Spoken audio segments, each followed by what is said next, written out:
A evidência de sermos filhos de Deus é sermos guiados pelo Espírito de Deus, é termos a mente de Cristo, a mente espiritual. Eu quero falar sobre uma característica dela. Então, a Bíblia nos mostra que a mente espiritual, a grande característica, a primeira característica,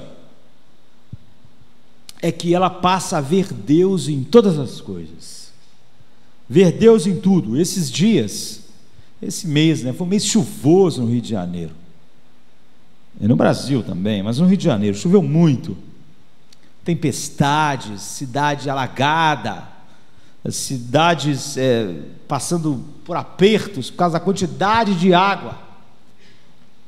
Agora, quando nós pensamos numa tempestade, nós sabemos que ela é algo complexo, e uma tempestade se formar depende de várias coisas, tão complexo que, com toda a nossa tecnologia, nós não conseguimos prever exatamente a tempestade e o volume de água que vai cair. As previsões falham exatamente onde na cidade vai cair mais água, não podemos, é muito complexo. E mesmo quando nós tentamos ler a explicação, há explicações que deixam a gente mais confuso do que antes você ler. Quero ler para os irmãos uma explicação assim, básica, de como uma tempestade se forma. Olha como o cara explica: tempestades formam-se quando há suficiente liberação de calor latente pela condensação de gotas de nuvem em cristais de gelo na parte fria da tempestade. Dentro da tempestade coexistem movimentos verticais ascendentes e descendentes intensos, e que gera muita turbulência, mistura e estranhamento de ar pelo topo da tempestade à medida que ela cresce. O ar seco que entra pelo topo é muito seco e evapora as gotas e cristais de nuvem, gerando resfriamento das parcelas de ar e sua descida através da nuvem, na forma de correntes descendentes, ao mesmo tempo que correntes ascendentes sobem devido ao aquecimento das parcelas de ar pela liberação de calor latente da condensação. Eu espero que os irmãos não tenham perdido nada ainda da explicação da tempestade. As tempestades ocorrem quando a atmosfera encontra-se termodinamicamente instável. A energia potencial disponível para ser convertida em movimento de ar ascendente dentro da nuvem e descendente fora da nuvem, na forma de uma célula de circulação.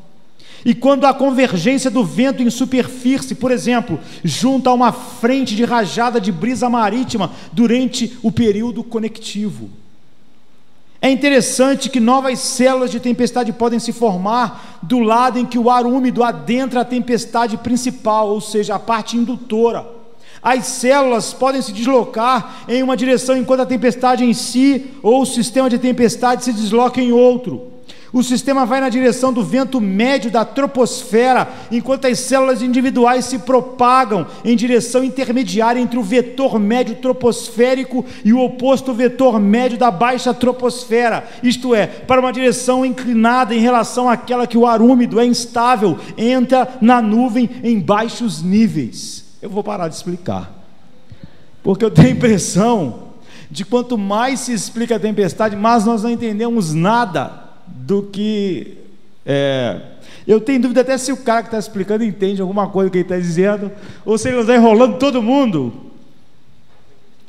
com a sua explicação. E isso é a introdução. A tempestade é uma coisa complexa, grande demais. Agora, no nosso mundo há coisas assim enormes como uma tempestade, como um furacão, e há coisas pequenas como um verme, como um vírus. A gripe espanhola, que não é uma coisa enorme igual a tempestade, mas causada por algo invisível, que começou em 1918, pelo mesmo vírus que até hoje nos faz ficar gripados, o influenza, uma das suas mutações, já que ele muta todo ano. Naquele ano, ele mutou de uma maneira e dizimou as pessoas no mundo. 40 milhões de pessoas, por causa de um vírus pequeno. O mesmo vírus influenza de todas as gripes, do subtipo H1N1, matou 40 milhões de pessoas e, estranhamente, grande parte delas jovens. Normalmente se vacina os mais idosos contra a gripe, porque normalmente são os que morrem, mas aquele vírus matou gente jovem, cheia de saúde. A peste negra, no século XIV, dizimou 75 milhões de pessoas, 1/3 da população conhecida.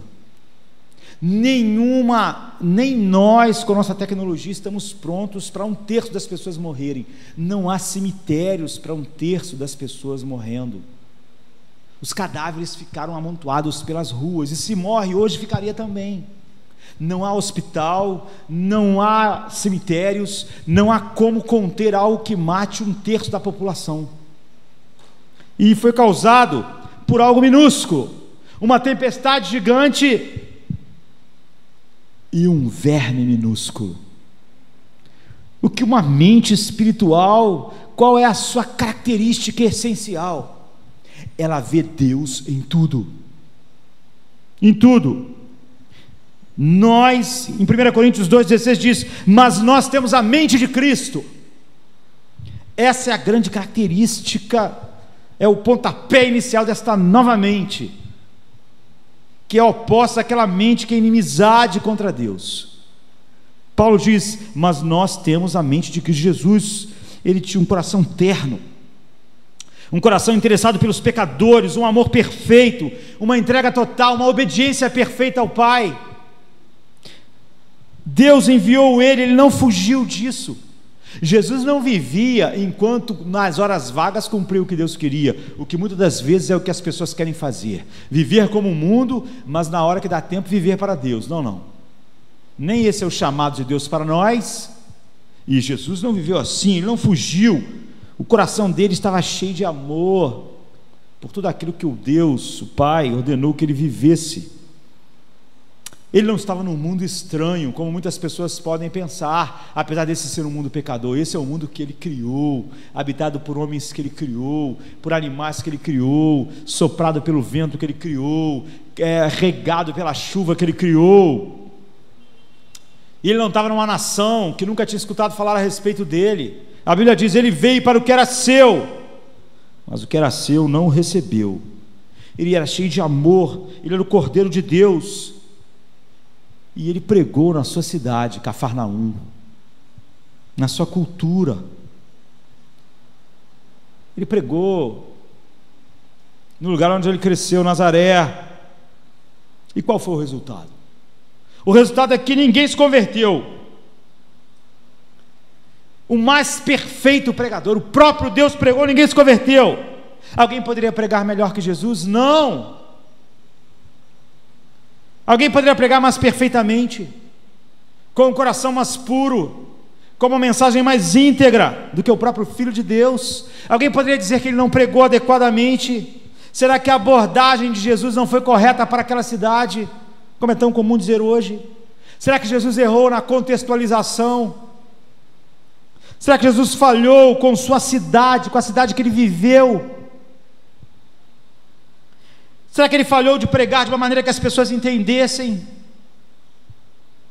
Será que quando ninguém se converteu, Jesus devia sentar e pensar: será que eu vou mudar a abordagem? Eu vou pensar numa nova estratégia para Cafarnaum. Eu vou pensar numa estratégia para os jovens. Jesus mesmo era jovem. Jesus morreu com 33 anos. Será que ele não sabia falar a linguagem dos jovens? Será que ele não tinha uma estratégia para os velhos e os adultos? Será que se algum livro de hoje que ensina a como ganhar os jovens, os velhos, estratégias de contextualização poderiam ajudar Jesus a ganhar vidas lá em Cafarnaum? Nós poderíamos ver aquilo que o profeta disse. Quem deu crédito à nossa pregação? Jesus fez milagres extraordinários em Cafarnaum, e ele pregou lá, aquelas pessoas ouviram e viram Cristo, e o resultado foi que ninguém se converteu. Nós não precisamos pensar que Jesus devia ler algum livro de missão ou contextualização para que ele fosse eficiente em Cafarnaum. Nós não precisamos ficar confusos, porque o próprio Jesus, sabe, pregando em sua cidade, ninguém creu, como creram todos em Nínive, quando Jonas pregou de uma maneira fria e dura. Nós não precisamos imaginar por quê, porque Jesus mesmo responde. Hoje nós pensaremos que Jesus oraria assim: ó Pai, me dê uma nova estratégia para Cafarnaum, me capacite a contextualizar a mensagem de tal forma que essa cidade creia. Ó Deus, me dê uma abordagem para os jovens, me dê uma abordagem, Pai, para os adultos. Não, essa poderia ser a oração da nossa geração, que acredita que são as nossas estratégias que salvam as pessoas.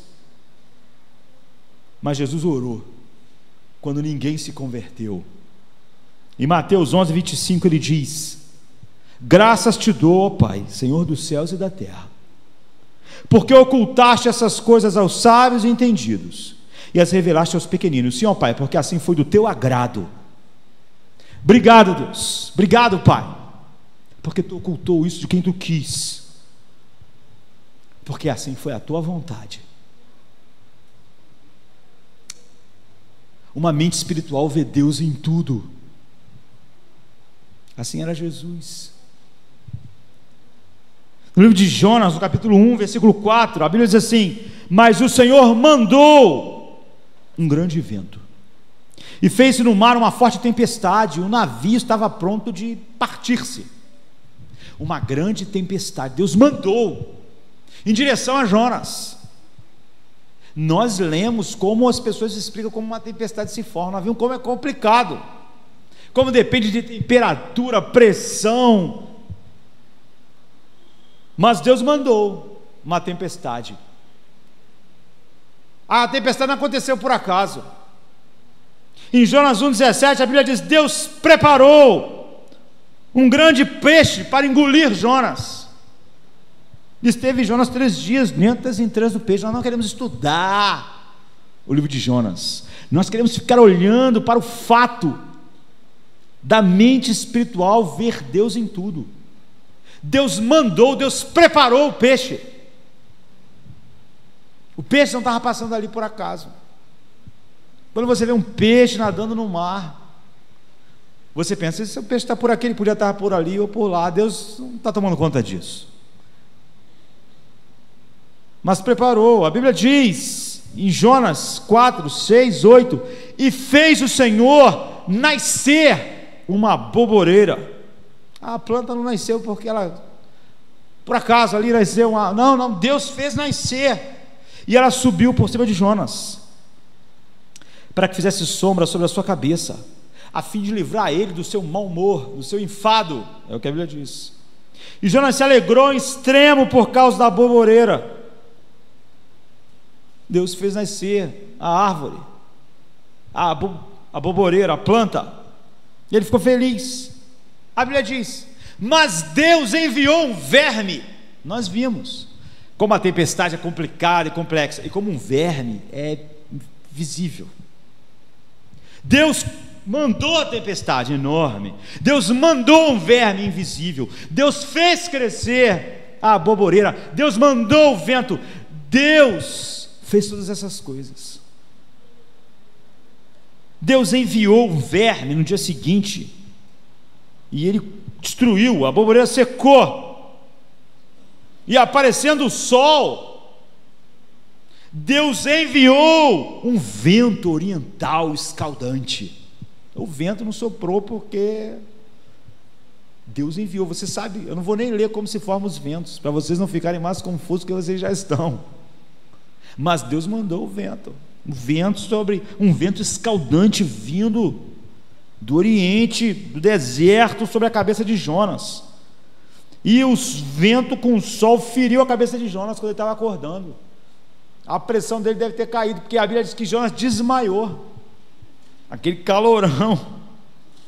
Então ele desejou morrer, dizendo: é melhor morrer do que viver. É isso. Nada disso, tudo a Bíblia diz: Deus enviou, Deus preparou a tempestade, preparou o verme, Deus fez tudo. O livro de Jonas ilustra essa verdade de como uma mente espiritual vê as coisas de uma maneira poderosa. Não há nada comum na vida do Filho de Deus, tudo é extraordinário. O verme não é comum, a chuva não é comum, nada é comum. Ele vê Deus em tudo. Sabe, as coisas mais comuns na história de Jonas é uma evidência da intervenção divina. O Senhor preparou, podia resumir o livro de Jonas, a vida de Jesus. Deus preparou a cruz, ela não é algo que aconteceu. O Senhor enviou o vento do mar, enviou a tempestade. Todas essas coisas eram profetas solenes de Deus para ele, e tinha esse alvo, Jonas. Os pagãos lá no barco não podiam entender o que o vento queria dizer, nem a tempestade, mas Jonas poderia. Ele poderia. Porque os servos de Deus devem ver Deus em tudo, sabe? Um filho de Deus não pode se encontrar em tal posição que a voz de Deus não possa alcançá-lo, e sem que ele veja Deus em tudo. Assim, quando Jonas foi jogado do barco, Deus preparou um grande peixe. Nada é normal para um filho de Deus, tudo é assim, tudo é extraordinário,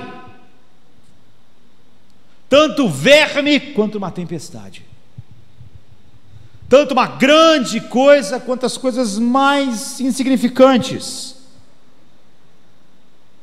Jonas precisava aprender no navio, no mar. Quando ele subiu para ficar sozinho olhando Nínive, Deus preparou uma boboreira. Isso tudo é muito instrutivo. É isso que é uma mente espiritual. Ela percebe isso. Outros homens podem ver milhares de aboboreiras, milhares de tempestades, milhares de ação de vermes, mas eles não veem Deus. Nessa cadeia de circunstância, ele não faz um link entre tudo que acontece e Deus. A mente espiritual, sim. Jesus, ao pregar em Cafarnaum e ninguém se converteu, ele disse: obrigado, Pai, porque foi da sua vontade.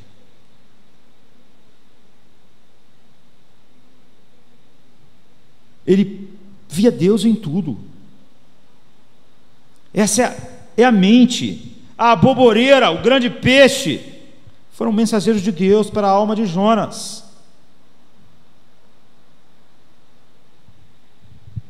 Esse é o primeiro passo da mente espiritual, sabe? A Bíblia diz que quando Jonas não tinha mais a boboreira, ele quis morrer com aquele sol.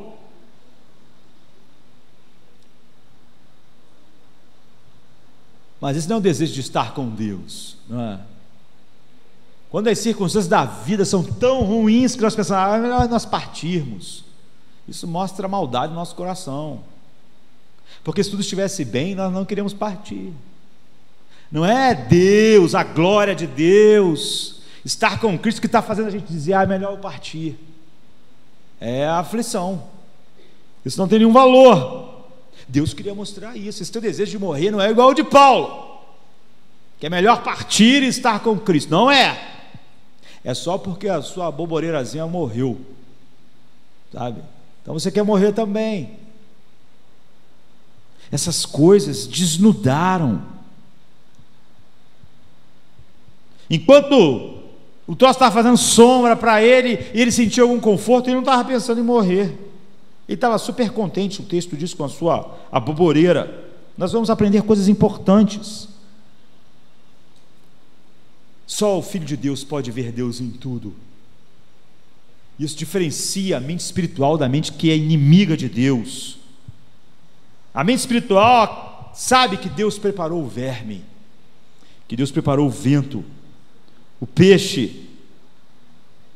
E Deus pode usar um verme para fazer coisas maravilhosas, e pode usar uma grande tempestade que é enorme e complexa, que envolve coisas em toda a atmosfera, na temperatura do mar, na pressão, coisas que acontecem a distâncias enormes da onde a tempestade está. Ele pode preparar um vento veemente.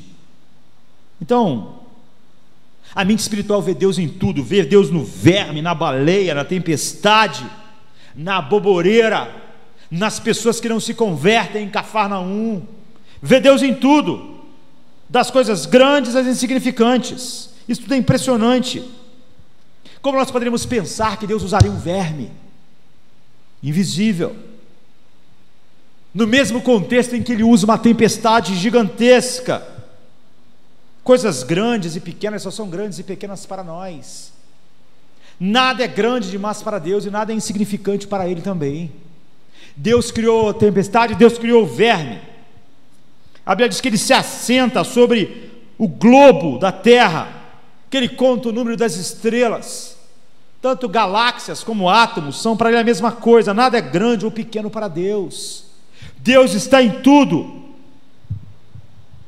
Então o Filho de Deus não olha nada como algo comum. Ele vê Deus em tudo, Deus em tudo. Essa é a mente espiritual. Então ele acorda a cada manhã dessa forma. Nada é insignificante. Todas as coisas ele vê uma mensagem de Deus para ele, um ensino, uma direção, a desobediência de uma criança, a perda de uma propriedade, a morte de um amigo. Todos devem ser considerados como mensageiros divinos numa mente espiritual. Ele vê tudo como algo que Deus faz. Olhe para o mundo, tudo que aconteceu hoje, tudo que aconteceu na história, o tombamento dos tronos, a queda dos impérios, a fome, a peste, cada evento entre as nações, são exposições da mão de Deus. É assim que a mente espiritual funciona. É Deus com sua voz absoluta falando para o homem. O diabo vai tentar roubar de nós a doçura dessa verdade, e vai tentar dizer que em algumas circunstâncias não são e não tem nada a ver com Deus, que há peixes vagando por aí, tempestades vagando por aí, árvores crescendo por aí, vermes caminhando por aí. Mas nós não nos rendemos a isso. Quando temos uma nova mente, nós vemos Deus, nós começamos com Deus, nós vemos Deus em tudo, desde o brilhar do sol a um verme que se arrasta, visível ou invisível, nós olhamos e sabemos, é Deus. Foi preparado por Deus, por isso deve me ensinar algo a respeito dele, deve me levar para ele, sabe? Foi assim que Jesus conduziu cada passo da sua vida. Nada era comum. Ó Pai, eu te agradeço, porque assim foi da sua vontade. Aqui em Cafarnaum, no Getsêmani, ele diz: por acaso eu não beberei o cálice que o Pai preparou para mim? Ele podia ter dito: olha, foi Judas, sabe? Foram os fariseus, é esse povo mau. E foi verdade, tudo isso. Mas ele disse: esse é o cálice que o Pai preparou para mim. Ele viu Deus em tudo. Se você deixar Deus de fora, você não pode entender a vida de Jonas. Na vida de Jonas nós encontramos Deus continuamente, e essa é a verdade sobre as nossas vidas. E se você não tem visto isso, é uma evidência de uma mente não espiritual. Então, no tempo que nós temos, olhando mais próximo para essas coisas, a Bíblia diz: Deus preparou. Vamos pular algumas coisas, não vai dar tempo. Vamos pular a tempestade. Vocês já viram como tempestade é complicado. Vamos pular a tempestade, o peixe, vamos direto para a boboreira. A Bíblia diz: Deus preparou uma boboreira. Ou seja, tudo, quer seja grande, quer seja pequeno, vem de Deus. A boboreira tinha o propósito de ser um conforto para Jonas. E ele ficou, sabe? Ele estava deprimido, chateado.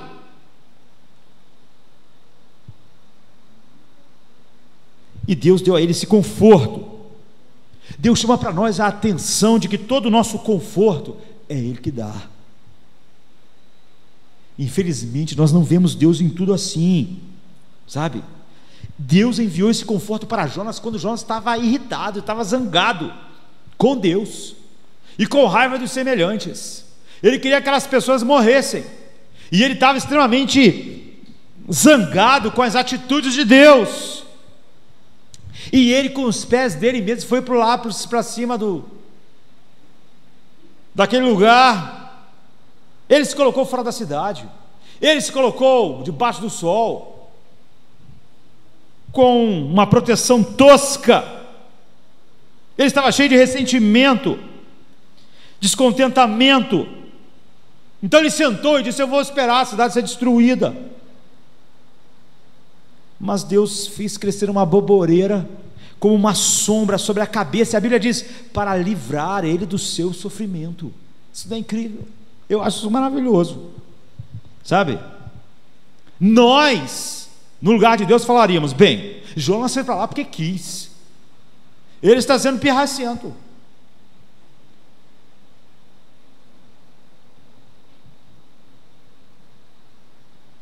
Ele não tinha nenhuma razão para estar assim, ele está totalmente errado. Nós não teríamos paciência com Jonas, a gente não ia criar baboreira nenhuma. Ele que se exploda, nós diríamos, se Deus nos perguntasse: qual é a sua opinião? Jonas está lá, está com calor, a cabeça dele está quente, faça uma árvore para ele ficar mais confortável. Nós falaríamos: não, senão não. Ele tentou fugir, foi para o barco, fugiu, teve que mandar a tempestade, jogou ele no mar, salvou ele com a baleia. Esse cara continuou duro, pregou com má vontade, as pessoas se arrependeram, ele ficou com raiva, e ele subiu para esse lugar porque ele quis. Ele está nessa situação por culpa dele mesmo, ele que quis isso. Nós não somos assim, nós não mandaremos conforto nenhum, mas Deus não é assim. Ele tem piedade até de gente assim. Você pode estar pensando: Jonas não merecia, sabe? Eu acho que se nós fizéssemos uma reunião, se Deus convocasse aqui Jardim da Luz para uma reunião, qual a votação aqui de vocês? Fazemos crescer uma boboreira ou não fazemos? A gente ia votar: não faz não, esse cara tem que aprender, sabe? Não faz não, deixa ele com sol na cabeça, sem conforto, no frio da noite, no calor do dia, porque essa é a sua escolha. Ele está assim porque ele quer. Os homens falam assim: eles são extraordinariamente sábios quando eles não estão envolvidos, mas Deus é infinitamente sábio, né? E Ele fez diferente. E você não deve olhar para isso, queridos. Olhe para a sua vida. Deus não te enviou confortos quando você não merece. Você merece os seus confortos.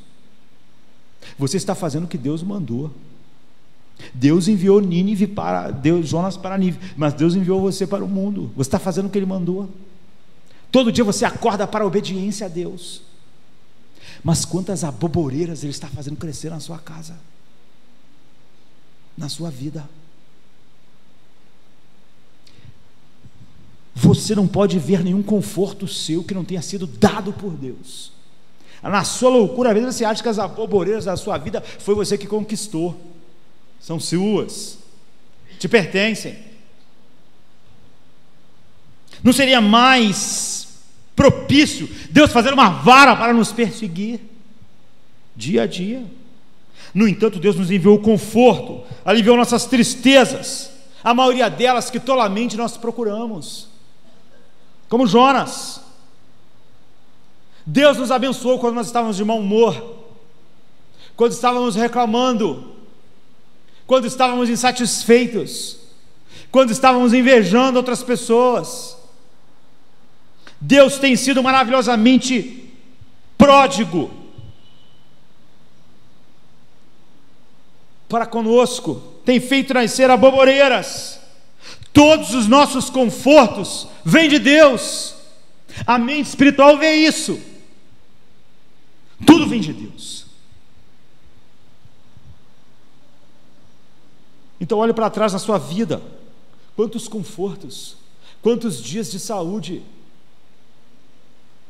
quantas alegrias, quando na verdade você merecia ficar sem nenhum deles. Nenhuma das suas alegrias são merecidas. Todas elas são aboboreiras que você não merece. Todas.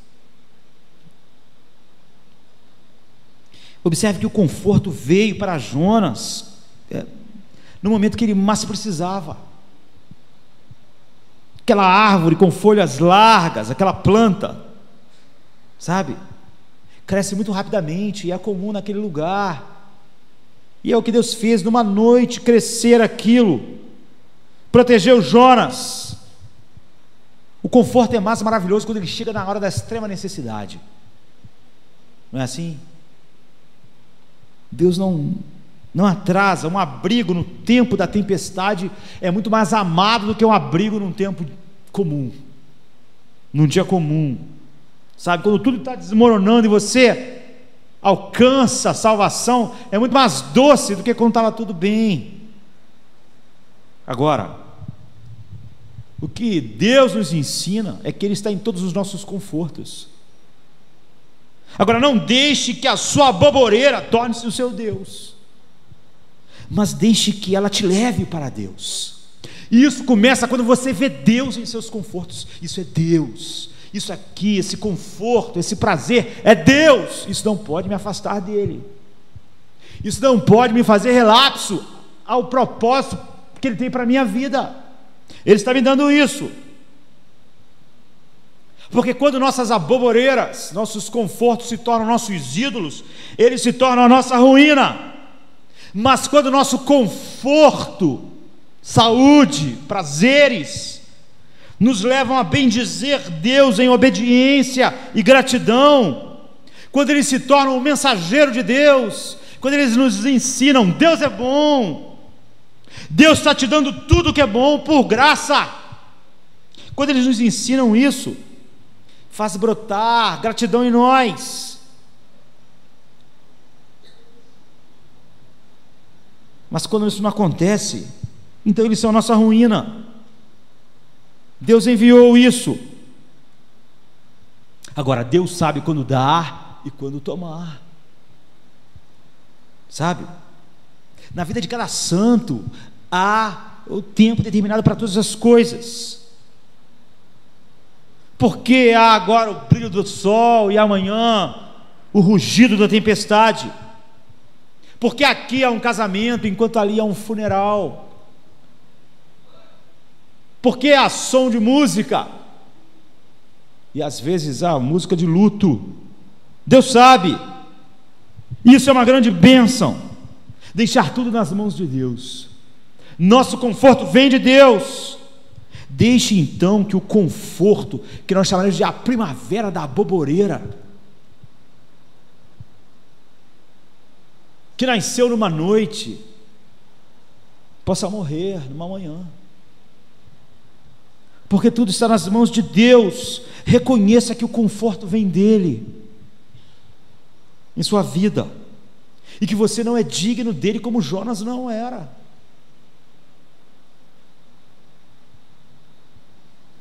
Essa aboboreira, como todos os nossos confortos, foi enviado para Jonas como um design extremamente amável de um Deus todo-poderoso, que fez chegar aquelas coisas boas, aquela coisa boa a Ele, como fez chegar em nós, como uma sombra sobre nossas cabeças nesse mundo mau.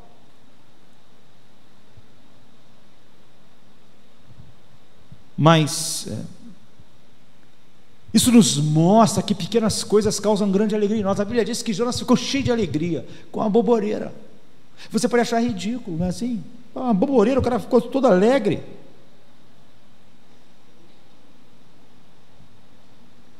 A Bíblia diz: Deus fez isso para livrá-lo da sua dor. E ele ficou cheio de alegria com a boboreira. Eu gosto disso, eu gosto de ler a palavra de Deus. Eu às vezes dou uma risada ali na palavra de Deus.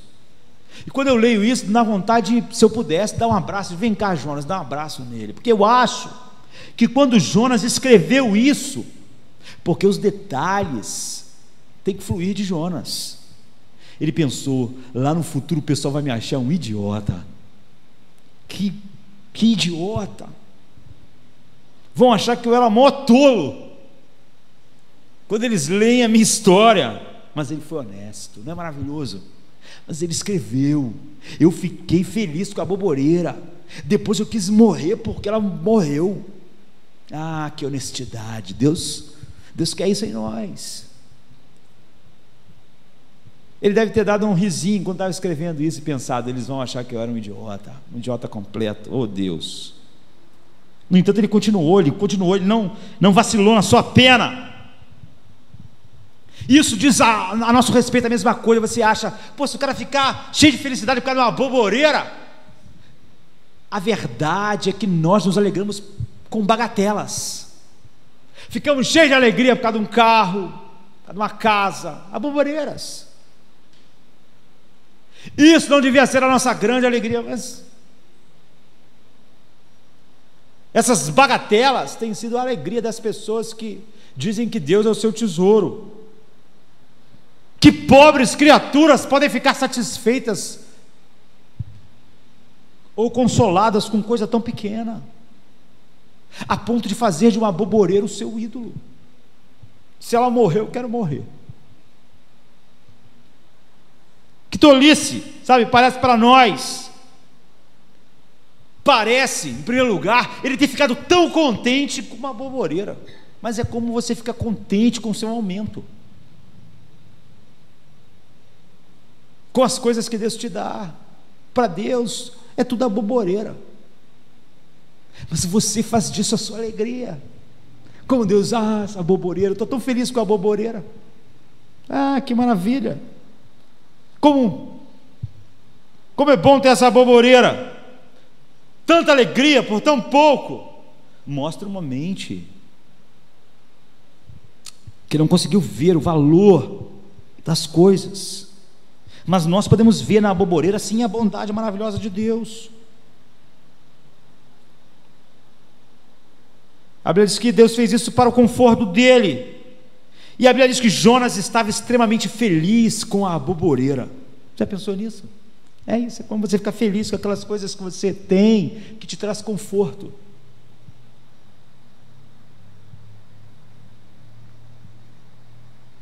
Mas aqui há uma nota triste, sabe, para nós também.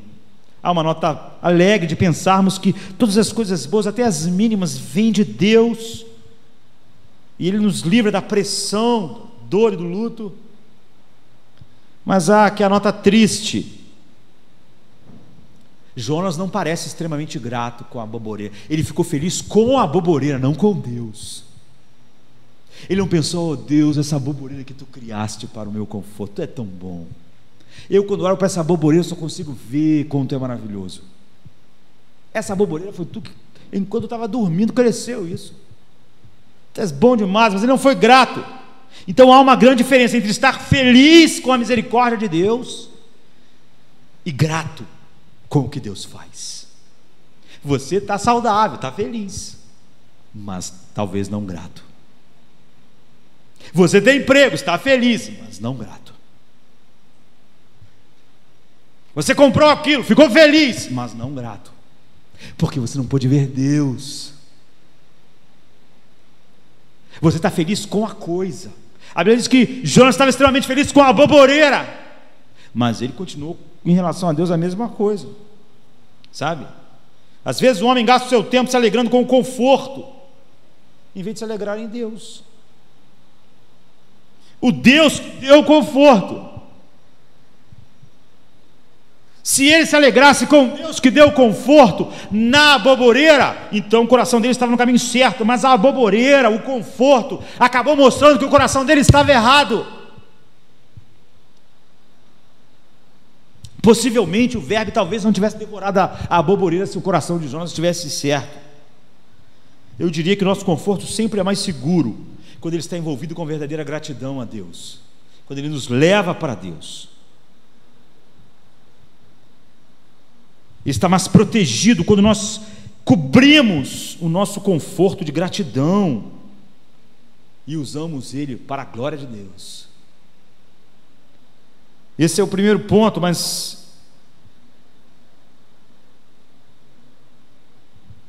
nós precisamos olhar que Deus fez nascer a boboreira, alegrou Jonas, livrou ele do seu sofrimento, preparou seu conforto, preparou sua prosperidade.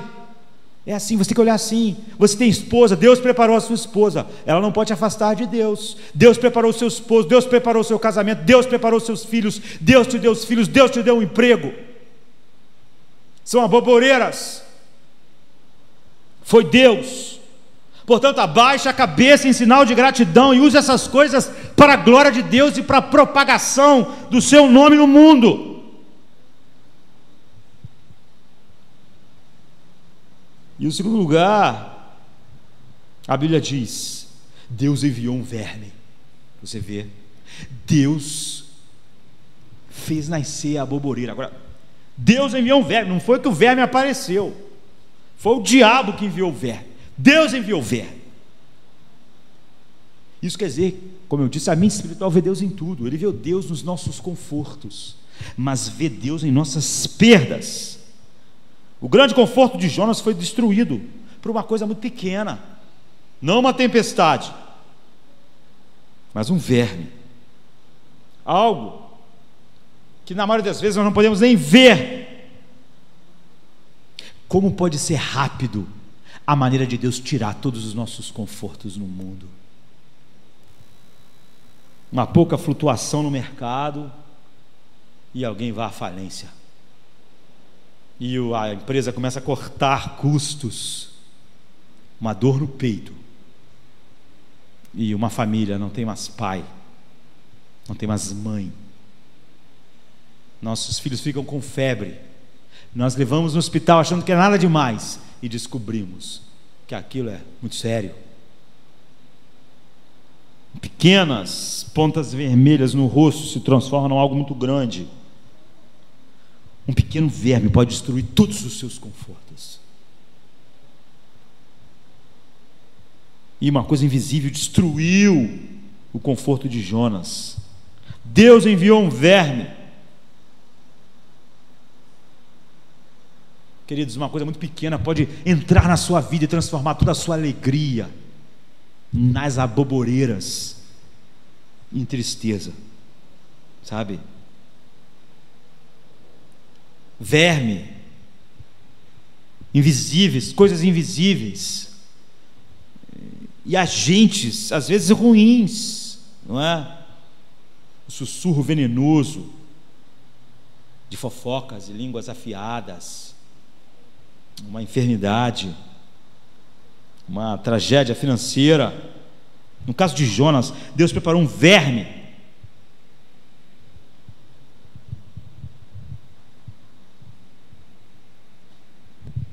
Os meios que Deus usa não são as coisas mais importantes. Mesmo um homem como Judas agindo e sendo responsável pela sua ação, a soberania de Deus está controlando aquilo para o seu propósito. Deus determinou na eternidade que seu filho seria traído. Judas não estava fazendo aquilo para ajudar Deus, ele estava fazendo aquilo que era mal, mas o propósito de Deus vai ser cumprido, sabe? Há muitas pessoas que pensam que não há bicho que possa comer o seu conforto, mas eu quero dizer para todos nós que estamos aqui debaixo da boboreira hoje, achando muito confortável, Deus pode preparar um bicho para a sua boboreira, como fez com o profeta.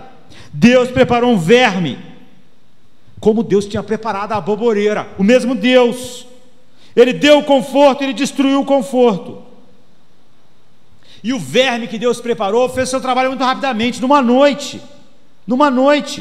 Jonas foi dormir cheio de alegria com a sua boboreira, e quando ele acordou de manhã, estava lá a boboreira toda murcha, morta, sem nenhuma proteção, sem nada que o livrasse dos raios ferozes do vento. Como rapidamente Deus pode tirar todos os seus confortos, os meus confortos. Eu nunca estou num casamento sem que um funeral passe em minha mente. Eu não posso evitar. Não há nenhuma regra que diga que essas coisas estão longe uma da outra. Sabe, eu nunca escuto as pessoas quando passam num lugar dançando com música e sabendo que um dia aquelas pessoas vão ouvir o som da última trombeta e vão estar na situação mais horrível que um ser humano pode estar. É assim. É por isso que a lição para nós de Deus é: quando você se alegrar, quando você está feliz, alegre-se como aqueles que não se alegram. Porque você vai aprender então, quando você estiver triste, a chorar, não como aqueles que se entristecem. Isso nos lembra a fragilidade, a vaidade de todas as coisas que nos cercam, e que você deve criar as suas circunstâncias, ou seja, ver Deus em tudo para ter a circunstância certa naquela relação, em vez de deixar as circunstâncias criar você, sua alegria ou tristeza, como Jonas. A aboboreira fez ele ficar extremamente feliz, e essa aboboreira vai ficar, ele ficar tão deprimido que ele quer morrer. Quando Deus preparou o verme, o resultado foi muito triste. Ele deixou o pobre homem, que estava extremamente feliz e extremamente irritado e angustiado, da mesma maneira que ele estava extremamente feliz. Essa é a tendência. Se as aboboreiras, se a sua casa, casamento, filhos é a sua grande alegria, quando isso rui, isso é a sua grande tristeza. Deus envia aflições,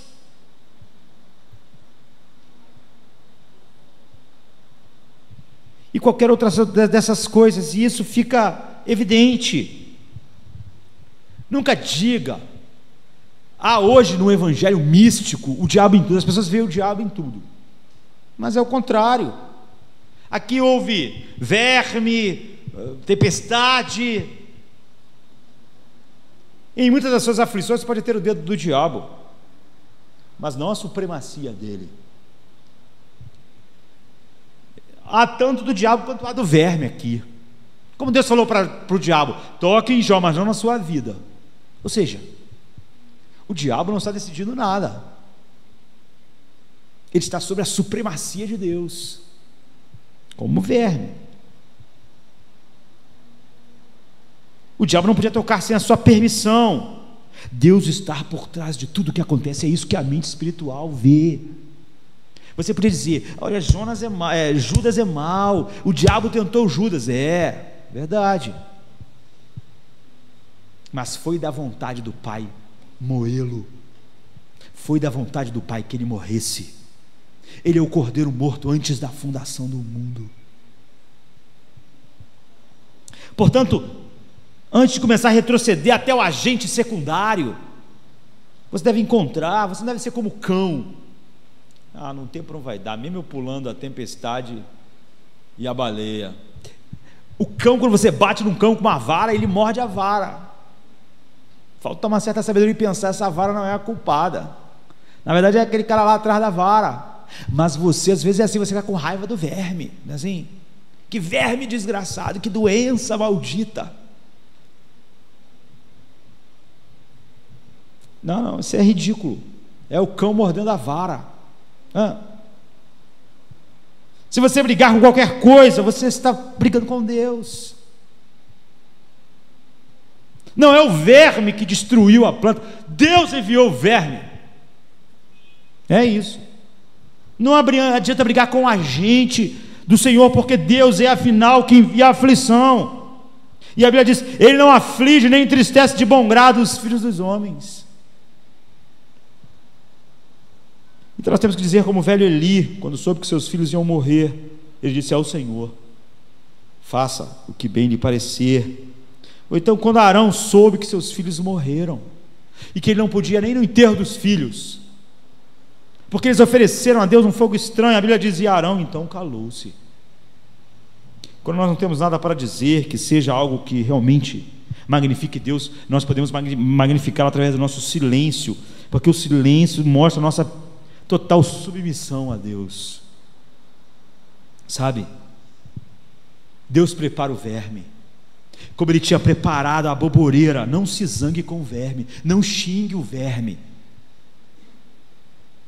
É por isso que Jesus não ameaçava, não é assim a Bíblia diz? Ele não estava com ódio dos soldados, de tudo aquilo. Não se zangue com o verme. Eu diria até, não se zangue com o pobre verme, não é? Jonas não devia odiar o verme. O que Jonas devia fazer? Deixa a boboreira ir. Deixa ela ir. Foi Deus que fez crescer a boboreira. Deus tinha todo o direito de tirar. Deus dá todo o conforto e Ele tem todo o direito de tirá-lo. Deus preparou a boboreira, Deus enviou o verme. Em terceiro lugar, a Bíblia diz assim: Deus mandou um vento leste, que nos ensina que Deus manda um sofrimento mais pesado. Aparecendo o sol, Deus mandou um vento calmoso, oriental, e o sol feriu a cabeça de Jonas e ele desmaiou. Como você pode escapar da fúria de um vento? Não pode.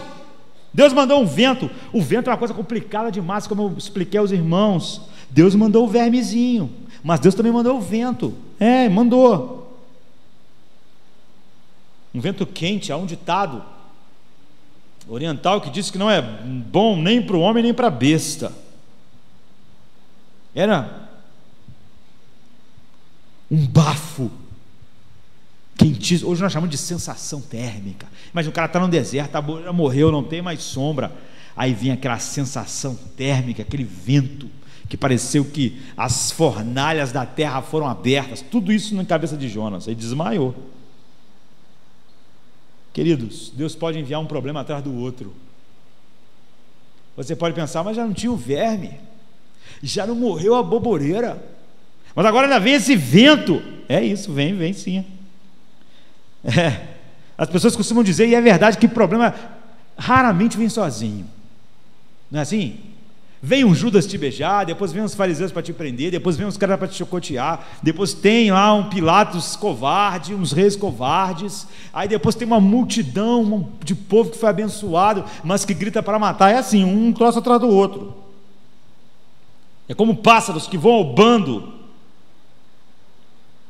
Quantas vezes as pessoas dizem: por que esse problema vem agora? Logo agora que eu estou cheio de problema, vem mais esse. É assim, é verdade. Foi um vento e o forno se abriu, abafado. Às vezes Deus manda atrás de sofrimentos mais terríveis. E se nós não aprendemos, nem ficamos lá amaldiçoando o verme, em vez de termos deixado a boboreira ir embora, que dirá quando vem o vento atrás? Quando Jonas sai da cidade, hoje as pessoas pensam, é muito comum na internet, por exemplo, muitas pessoas falam: eu estou ferido pela igreja. Eles fogem, eles acham que o que Deus mandou fazer, viver como igreja, traz muito problema para eles. É assim. Jonas pensou também: não vou fazer mais o que Deus quer, não. Vou viver uma vida tranquila, vou viver em paz. Jonas decidiu: não vou ficar perto de homem, não, porque gente é muito complicado, sabe? Eu não quero mais assunto com ninguém, vou ficar sozinho lá em cima de um troço, sozinho, sem ninguém me perturbar. Vou ficar sozinho, vou sentar, vou ficar na minha. Mas os problemas vão até lá, querido. Sabe por quê? Porque Deus manda.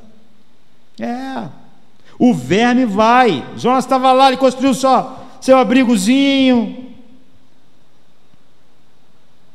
Você não pode fugir dos reinos das aboboreiras, do reino dos ventos veementes. A vida de Jonas nos mostra que a mente espiritual vê Deus em tudo. Você pode dizer: eu pensei que quando deixei a minha última situação, eu iria encontrar um lugar confortável. Eu vou dizer para você, se você é filho de Deus, não há lugar confortável para você nesse mundo. E você não deve fazer nem das suas aboboreiras a razão da sua grande alegria, mas deve ser grato a Deus por todo o conforto, sabendo que é Ele que te dá, Ele que te dá. Ver Deus neles. Não há. Você pode ir, se esconder e ficar num lugar mais distante e pensar: aqui eu vou viver uma vida tranquila, aqui os problemas vão ficar aquelas pessoas complicadas. Ah, não, os problemas ferozes vão até onde você está, sabe? Outra coisa que nós aprendemos é que as pessoas dizem que os problemas nos ensinam nada. Os problemas não ensinam nada a ninguém. Esse é um mundo de gente cheia de sofrimento. O mundo não aprendeu nada. Grande parte das pessoas que estão na igreja sofrem, mas não aprendem nada. Porque o sofrimento só ensina alguma coisa, como o conforto só ensina alguma coisa, quando nós temos uma mente espiritual para ver Deus neles. Quando você não tem uma mente espiritual no seu conforto, você esquece de Deus, esquece das suas prioridades. E quando vem a aflição, você fica irritado e diz: por que Deus está permitindo isso? Ou seja, o conforto te afasta de Deus e a aflição te faz ficar aborrecido com Deus. Não ensina nada, não aprende nada. A cabaça, sabe, que protegeu Jonas, não fez ele ser grato. Quando a cabaça morreu, ele ficou irritado, ele desmaiou lá no sol, e ele ficou tão irritado que falou: eu quero morrer, não quero mais viver. Não é assim. Quantas vezes você já viu as pessoas dizerem isso? Eu perdi isso, morreu aquilo, morreu quem eu amava, meu emprego, eu não tenho mais razão para viver. É isso, a aboboreira morreu e o cara quer morrer também.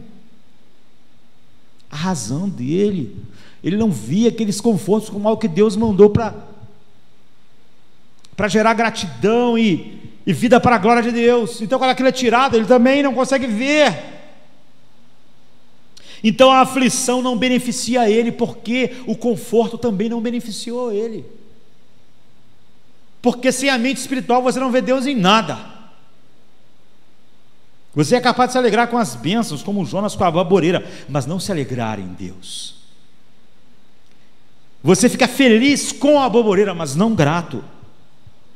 Então você pode ter 10.000 testes em sua vida e aflições, crescer milhares de aboboreiras na sua casa, e depois vir um verme comer todas elas e um vento leste queimar tudo, e você vai ficar irritado. Tudo isso só mostrou a loucura de Jonas, só fez ele orar de maneira tola. Os problemas na vida de Jonas eram como o mar batendo e fazendo levantar sujeira, e não coisas limpas. Não pense que a aflição vai, aquela pessoa está sofrendo, ela vai, não, a aflição não faz o mundo melhorar. Olha os cemitérios aí, as pessoas choram o seu morto, enterram ele e vão viver no outro dia exatamente como se nada tivesse acontecido, como se fossem viver para sempre. Um vento leste veemente jogou grandes massas de algas negras na praia do caráter de Jonas, que não podia se alegrar no conforto, e agora quer morrer porque o conforto foi tirado. Não podia se alegrar com gratidão a Deus. Se Deus não operar em nós, todo o conforto que Ele nos dá durante décadas não vai gerar um átomo de coisas que agradem a Ele em nós. O sofrimento não purifica o pecado. Não pense que esse mundo vai melhorar com o sofrimento, ou alguém vai melhorar com o sofrimento. Os nossos pecados não são purgados pelo sofrimento. É por isso que o inferno é eterno. As pessoas não melhoram no inferno. Se o inferno pudesse purgar um único pecado, chegaria o tempo em que não haveria mais pecado naquelas pessoas. Mas todo aquele sofrimento não pode tirar um pecado sequer. Não há nada no sofrimento que nos santifique, não há nada no conforto que nos santifique. Sem uma mente espiritual, nós não vemos Deus em nada.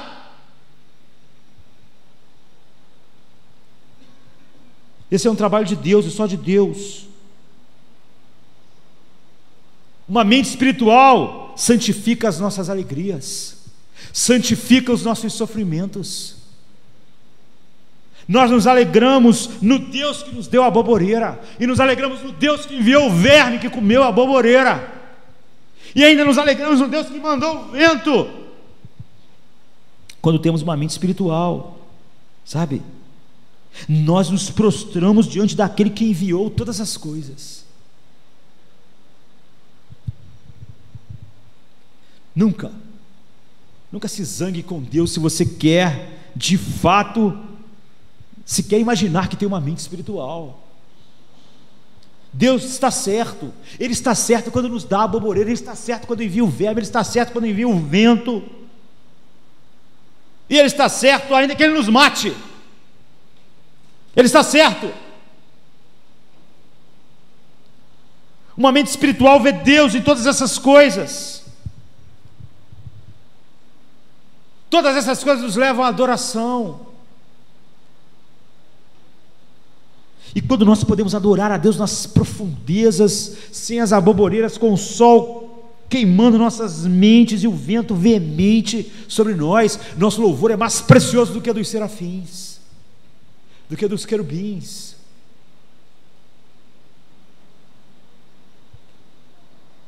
É uma adoração mais profunda. E para encerrar, que o tempo já encerrou, Deus estava preparando seu servo. A mente espiritual vê Deus em tudo, na tempestade, na baleia, no verme, na boboreira, no vento. Deus estava, sabe? Deus manifestou seu temperamento irritado do profeta Jonas, sua tristeza, seu amor pela cabaça e não por Deus, sua incapacidade de ver que o seu conforto vinha de Deus, para ele viver para Deus, e que o verme também veio de Deus, e que Deus tem todo o direito de tirar nossas aboboreiras, porque foi Ele que deu.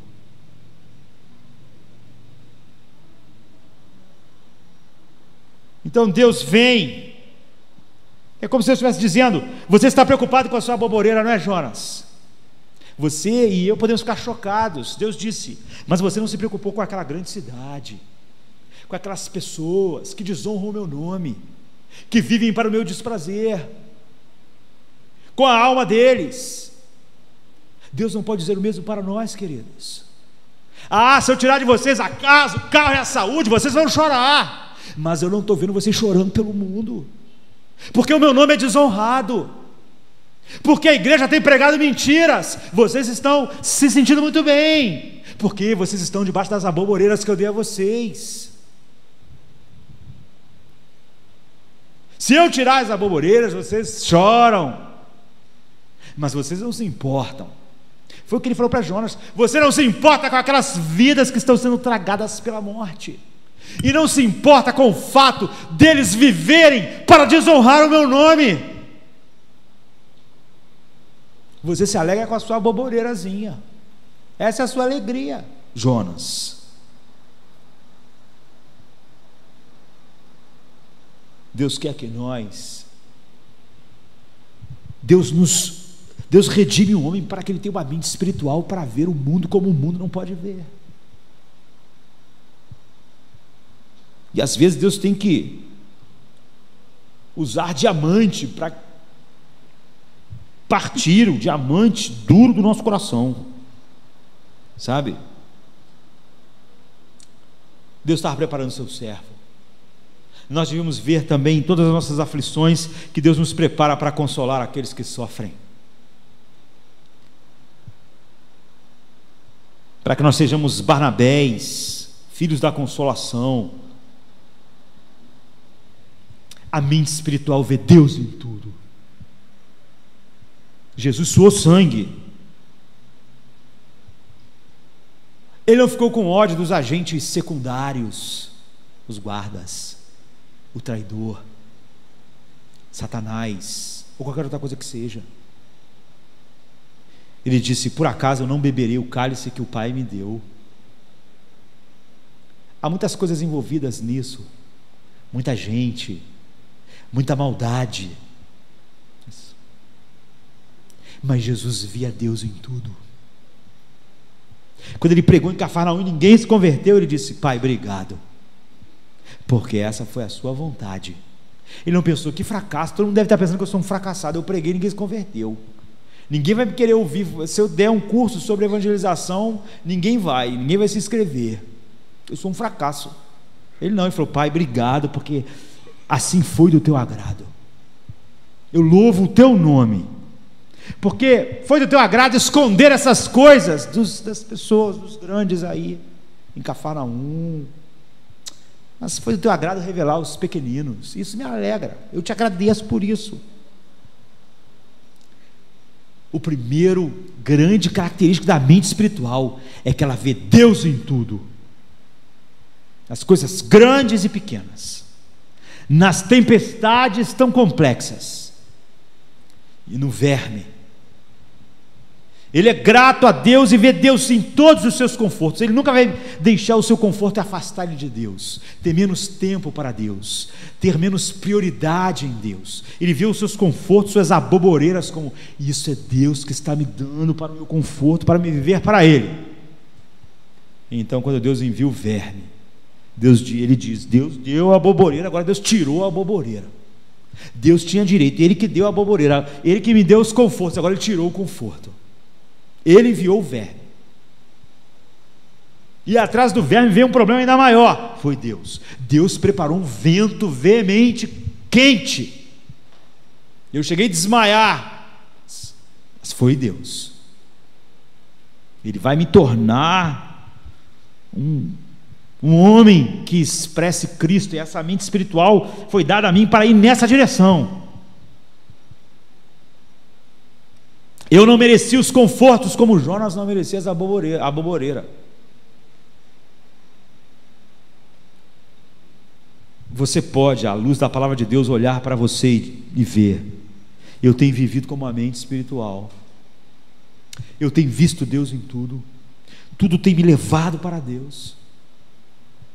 Não sendo assim, em vez de olharmos de uma maneira para Jonas como quem diz: que cara duro, devemos olhar para nós e nos humilharmos e orarmos a Deus nesta noite, para que nós vejamos Deus em tudo e tudo em nós glorifique a Deus, como Cristo fez. Vamos ficar de pé, vamos orar.